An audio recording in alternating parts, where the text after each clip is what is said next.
Greetings fam! If you're looking for a super light, business-ready laptop that's just as capable for work, study, or travel, check out the ASUS Vivobook 14, 2025.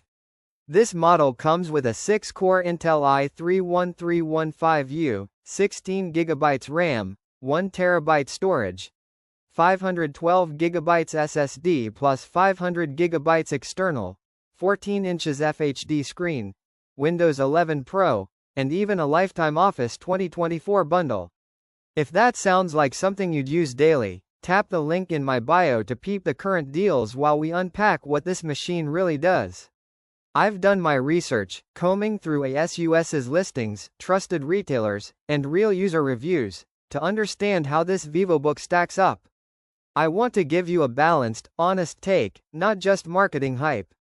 Here's what this laptop brings to the table and where you might want to think twice. Starting with performance.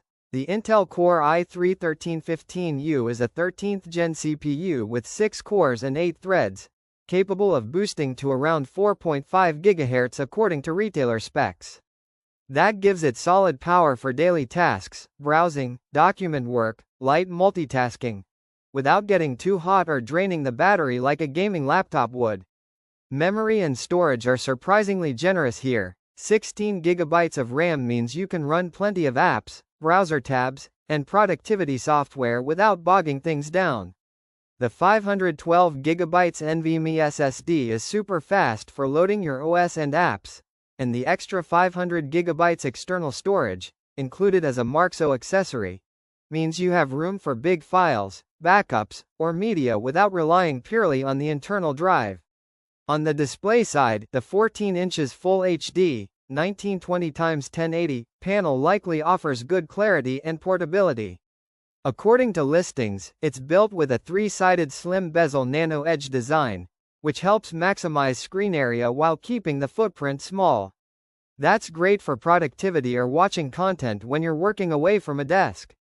On the software side, the Lifetime Office 2024 bundle is a serious plus if you need Word, Excel, PowerPoint, and more, especially for students or remote workers who rely on Microsoft's productivity suite daily. The MarxsolAccessory pack, which includes things like a hub, mouse, and extra storage, adds real value too. However, there are trade-offs. The i3-1315U is capable but not a high-end chip. Don't expect it to handle very heavy workloads like 4K video editing or gaming at high settings. Some users on Reddit also bring up build quality concerns. My Vivobook 14, after a few days, started showing touchpad problems. Had to send it to warranty. There's also a comment about motherboard issues. If you think of gaming, then don't get Vivobook. Due to slim chassis, it heats a lot. These are real risks when picking a lightweight laptop over a more rugged or performance-focused model. Battery life wasn't clearly detailed for this bundle in available specs, so that's something to be cautious about. Ultra-portable laptops often trade off large battery capacity, so real-world usage might be more modest than ideal. Also, while 1 TB is generous, the external 500GB drive means you're depending partly on a separate component for that space, which could be less convenient than a single built-in SSD. So, is this ASUS Vivobook 14, 2025, worth buying? After researching thoroughly, specs, real users, retailer listings, I lean yes, especially if you want a lightweight, business-leaning laptop with solid multitasking capability and great storage. It's not a power user or gaming rig, but for daily work, study, and portability, it's a very smart pick. Click the link below for the best